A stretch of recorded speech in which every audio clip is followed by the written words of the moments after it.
Aujourd'hui, on se retrouve pour parler d'un philosophe néerlandais qui a marqué viscéralement le XVIIe siècle. Parce qu'il est né dans les années 1632 selon certains historiens, mais d'aucuns, la majorité des historiens qui ont étudié viscéralement, intellectuellement parlant, avec des preuves palpables, la vie de ce philosophe, eux tous sont unanimes. Il est né dans les années 632 à Amsterdam. Il vient d'une famille juive. Lui-même, il a été juif jusqu'à ce qu'il fût excommunié. Les puristes de la langue française disent que c'est lorsqu'on vous rejette.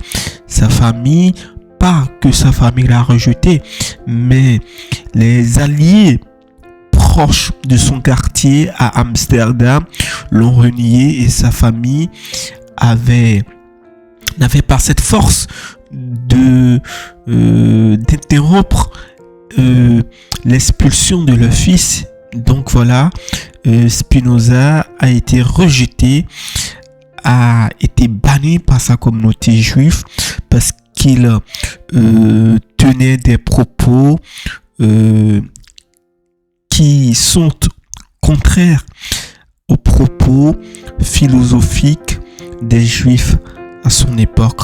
C'est pour ce fait que lorsqu'il a été banni en 1656, si ma mémoire est bonne, il a dit, alors là, mes proches m'ont banni, alors je change la connotation de mon prénom. Rappelons un peu l'histoire. L'histoire, c'est ce moment savoureux qu'on relate une vie. Alors appelons l'histoire de son prénom et de son nom. Baruch, en hébreu, ça signifie béni. Lorsque les Juifs à cette époque appelaient les enfants Baruch, ce n'est pas une bénédiction liée à la richesse, mais c'est une bénédiction concomitamment liée soit à la richesse, mais plus liée à la connaissance, à l'intellect et une meilleure compréhension de la vie. Alors, Spinoza, son nom, ça vient du portugais parce que rappelons que les parents de Spinoza, même les grands-parents de Spinoza, étaient portugais, étaient des juifs portugais. Ils ont vécu en Espagne et ils ont été bannis eux-mêmes à leur tour dans les années 1492 de l'Espagne. Et ce sont des familles séfarades. Et comme ils ont été bannis pour avoir toujours ce lien rattaché à l'Espagne, ses grands-parents ont préféré trouver un nom à leur famille qui signifie Spinoza en hébreu. Et Spinoza en portugais signifie épine ou épine, pour faire référence à un lieu propre à la nature ou à un environnement. Voilà.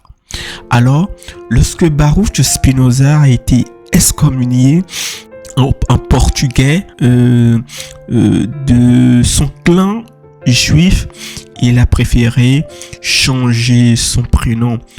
Avant, il s'appelait Baruch par sa famille, ce qui signifie béni en latin, mais il a préféré Benedictus, c'est la même connotation. En latin, ça signifie aussi béni, un enfant béni, mais jusqu'à la fin de sa vie, il préférait qu'on l'appelait Benedictus. En latin, béni, un enfant béni intellectuellement parlant. Alors Spinoza nous a quittés dans les années 1677. Voici l'historicité en question. Maintenant, nous allons parler du mot bonheur selon Spinoza. Rappelons que Spinoza, c'est le philosophe de la joie. C'est le philosophe de la contemplation propre liée au bonheur.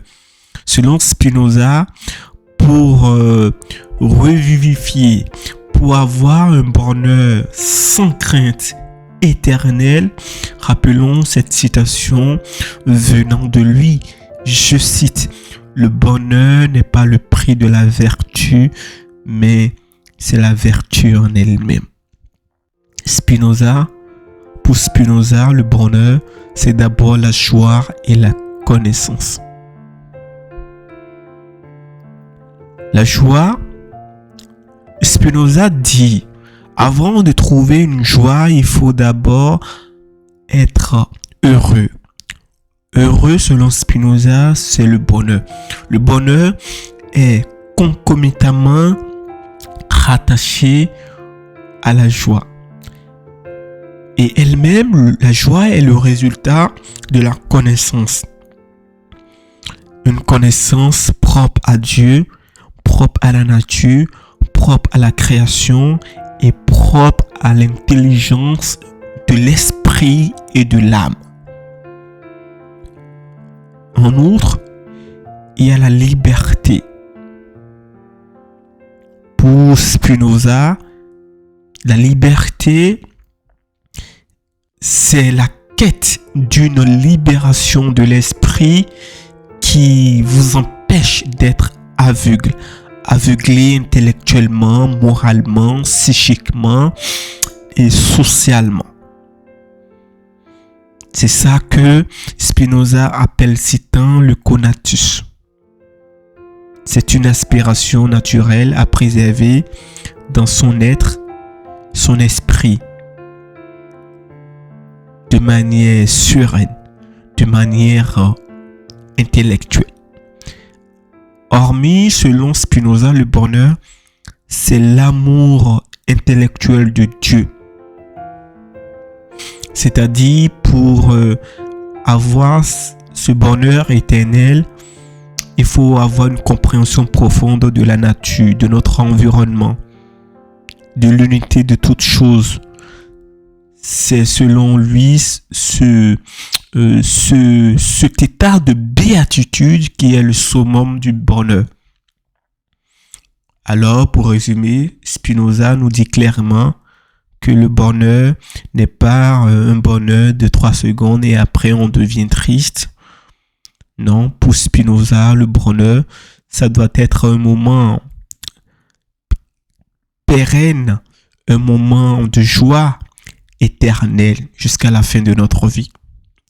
C'est pour ce que Spinoza, lui-même durant toute sa vie philosophique et personnelle, s'est nourri de ce bonheur éternel.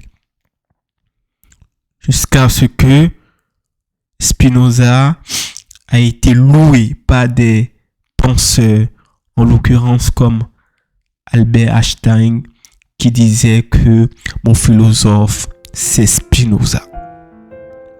C'est pour cela que lui-même, durant toute sa vie, a fait fi des honneurs parce que à son époque, il faisait partie des philosophes qui ont cette connaissance de mieux expliquer ce que c'est que une vie philosophique et une vie de la béatitude. Mais il refusait les honneurs. Il a vécu une vie de pauvreté. Il était modeste,